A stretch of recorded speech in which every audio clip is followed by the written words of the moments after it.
What are the three consequences of wrong decisions? Pag-usapan po natin yan sa devotion natin na ito.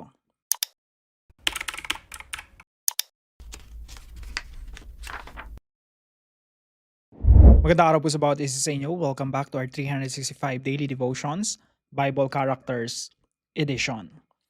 Binabati ko po muna ng happy birthday si Vladimir Raffles, and binabati ko rin po si Nanay Lilia de la Cruz, Baby Salada, and Auring Fernandez. Maraming salamat po sa inyong hopefully araw-araw na pagsubaybay dito sa ating mga devotions.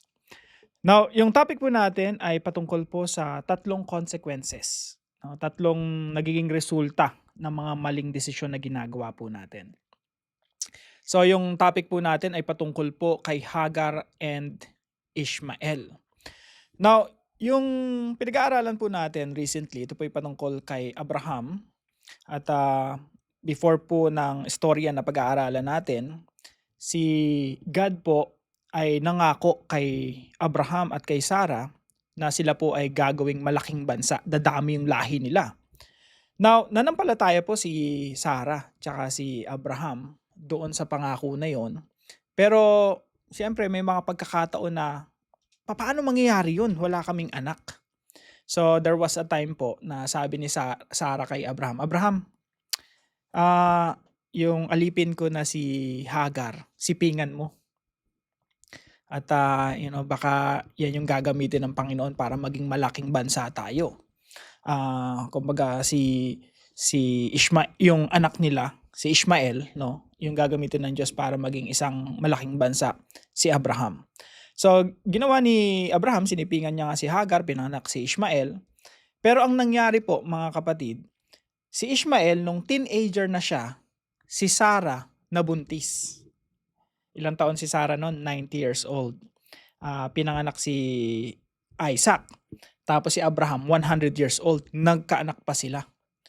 Now, sabi po rito sa verse na pag-aaralan po natin, Genesis 21:9-13, minsan, nakikipaglaro kay Isaac si Ismael, ang anak ni Abraham kay Hagar na taga-Ehipto. So isipin nyo, teenager tsaka toddler. So, nakikipaglaro kay Isaac si Ismael. Nang makita ito ni Sarah, sinabi niya kay Abraham, palayasin mo ang aliping iyan at ang kanyang anak, sapagkat ang anak ng aliping iyan ay hindi dapat makibahagi sa mamanahin ng anak kong si Isaac. Labis itong ikinalungkot ni Abraham, sapagkat anak din niya si Ismael. Ngunit sinabi ng Diyos kay Abraham, huwag kang mag-alala tungkol sa mag-ina.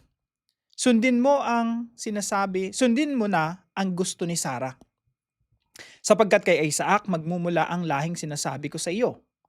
Ngunit ang anak mong iyan kay Hagar ay magkakaanak din ng marami at sila'y magiging isang bansa dahil anak mo rin naman si Ismael.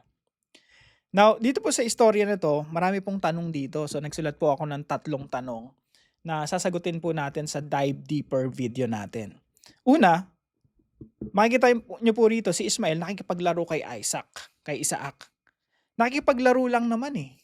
According dito sa Tagalog na translation, no? Nakikipaglaro lang naman. Sa English, laughing yung ginamit.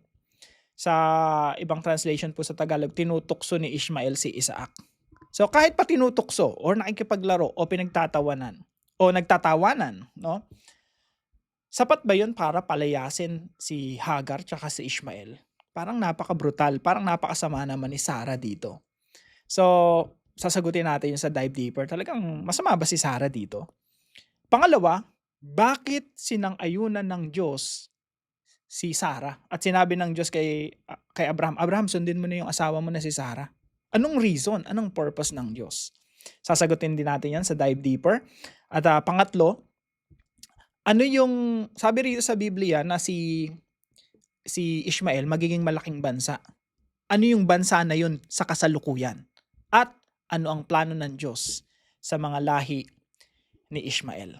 So, pang dive deeper po natin na video, hindi talaga natin kayang isama yan sa 15 minutes na mga devotions natin every day. Kaya may dive deeper tayo, no? So, abangan po natin yung video na yan. Now, ito po yung mga katuruan natin ngayong araw. Three consequences of wrong decisions. Tatlong resulta or consequences ng mga maling desisyon.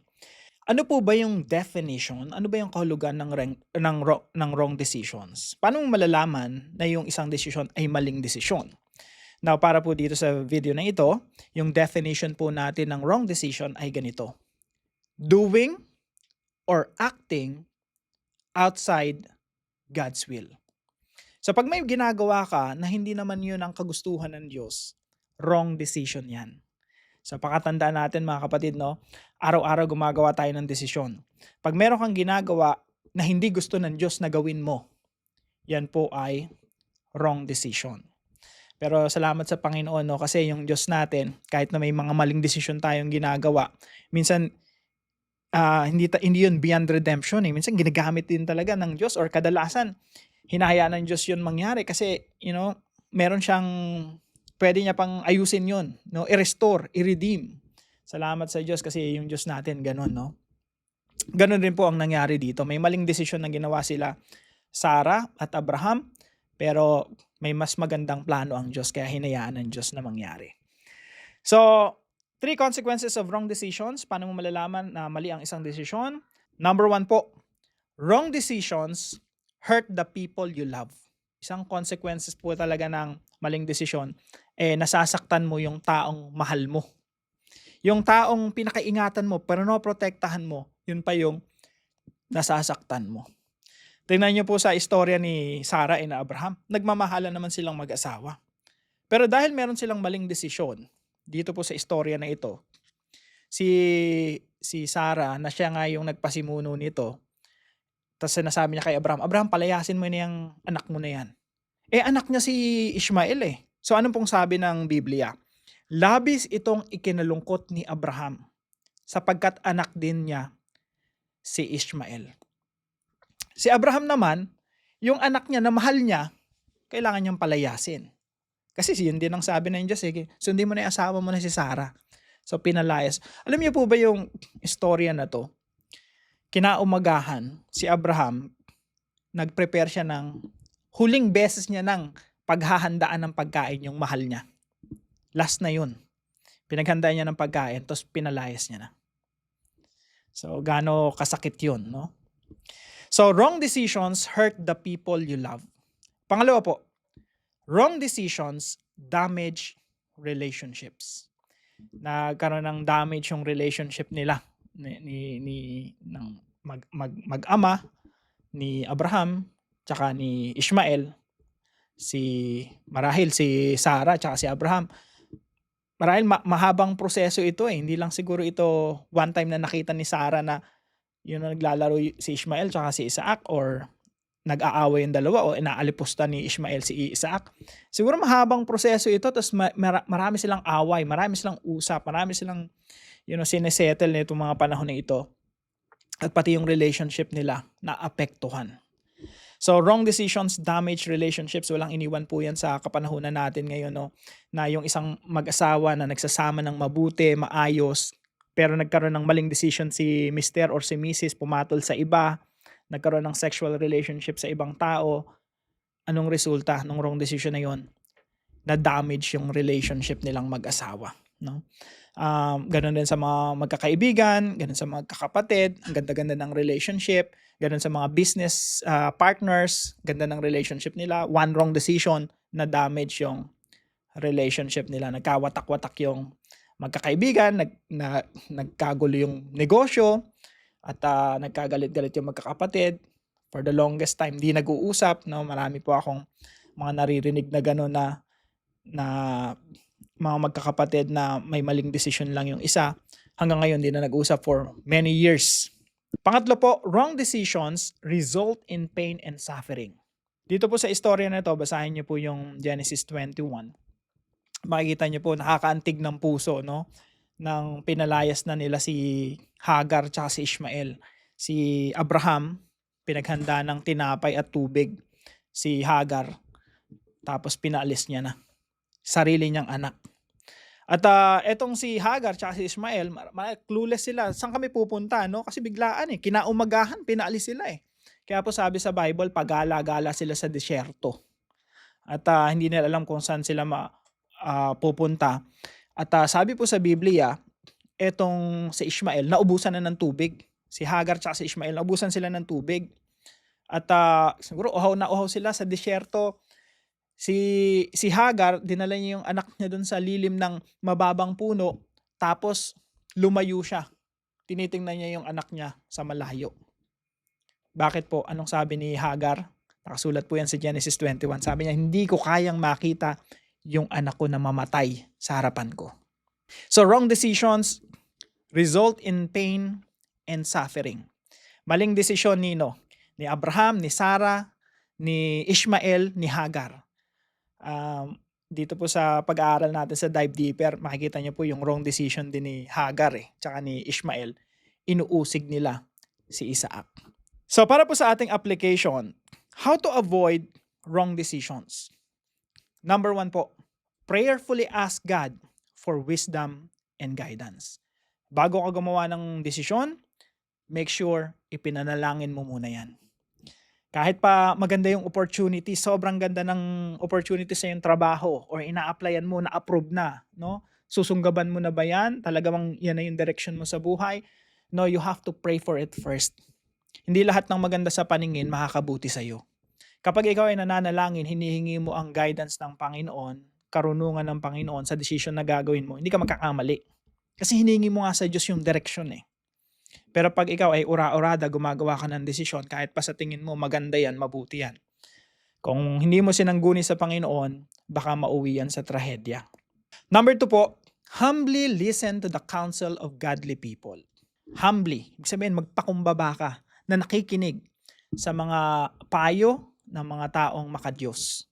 Kung mayroon kang desisyon na gagawin sa iyong buhay, lalo na sa buhay ng pag-aasawa, no? Si babae, hindi yung ura-urada, sagutin ko na to, pakasalan ko na tong tao na to. Hindi, sumangguni ka muna sa nanay mo, sa tatay mo, yung mga nagmamalasakit sa iyo, mga kaibigan mong nagmamahal sa iyo na may takot sa Diyos. Kasi pag pinakinggan mo sila, hindi ka naman nila ipapahamak eh. Minsan kasi nabubulag tayo sa pag-ibig. Nabubulag tayo sa nai-inlove tayo sa kapugian o kagandahan ng isang tao, bigla na lang tayo sumusugod sa paggawa ng desisyon. Hindi man lang tayo kumukonsulta sa mga tao sa paligid natin na siyang nakakakita objectively ng ating sitwasyon. So, yung godly people, lalo na kung makadiyos yung nanay mo, ask her opinion, no? Tanungin mo sila. Hingan mo sila ng advice. Pangatlo po, eagerly seek God's peace as confirmation. Ako po ito very personal, no? Pag gumagawa ka ng desisyon, hinihingi ko muna yung kapayapaan mula sa Diyos. Minsan may tutulong sa akin. Yung tulong niya, iniisip ko muna, meron ba akong kapayapaan pag tinanggap ko tong tulong na to? Kailangan ko ngayon. Pero, may peace ba ako dyan? May pagkakataon po kasi na nangangailangan ako tapos may tutulong sa akin pero wala akong peace. Walang kapayapaan mula sa Diyos. I have to reject that offer. Hindi po lahat ng offer ay tinatanggap. Kailangan magkaroon ka muna ng kapayapaan ng Diyos. So, hingin mo muna yung kapayapaan sa Diyos. Pag may desisyon kang gagawin, pag may peace from the Lord, siya na ba talaga yung papakasalan ko? Binigyan ka ng peace ng Panginoon? Yan na yun. So, sa akin po, itong lahat, yung combination nito, ito po yung magagabay sa atin upang hindi tayo magkamali at makagawa ng mga maling decisions. So, para po sa ating discussion, what are additional ways, mga iba pang kaparaanan, to avoid making wrong decisions? Pag-usapan po natin ito sa ating mga discussion groups. Again, para po sa ating dive deeper, sagutin po natin yung tatlong tanong. Was Sarah cruel when she sent Hagar and Ishmael away? Pangalawa, why did God tell Abraham to follow Sarah's demand? At pangatlo po, who are Ishmael's descendants today? What is God's plan for them? So itong tatlong po na tanong na ito ay sasagutin natin sa Dive Deeper video right after this devotion. Makikita niyo po yung kasunod ng video na ito. Tayo po'y manalangin. Lord, you are the God of wisdom and truth. We confess that when we act outside your will, our decisions often hurt others, damage relationships, and bring unnecessary pain. Guard our hearts from trusting our own understanding. Teach us to seek you first in prayer, to humbly receive the counsel of godly people, and to wait for the peace that only you can give as confirmation. When situations are complex and emotions are strong, anchor us in your purposes, your wisdom, and your timing. Lead us to choose what honors you and brings life, healing, and restoration. In Jesus' name, amen and amen. Maraming salamat po sa partner natin sa devotion natin na ito, si Brother Jobet. Thank you very much at pagpalain ka ng ating Panginoon. Now, kung kayo po ay may natutunan sa devotion natin na ito, ipalam nyo lang po sa comment section right below this video. And please don't forget to share this devotion to your family and friends. See you po tomorrow, 5 a.m. dito po sa ating Daily Devotions.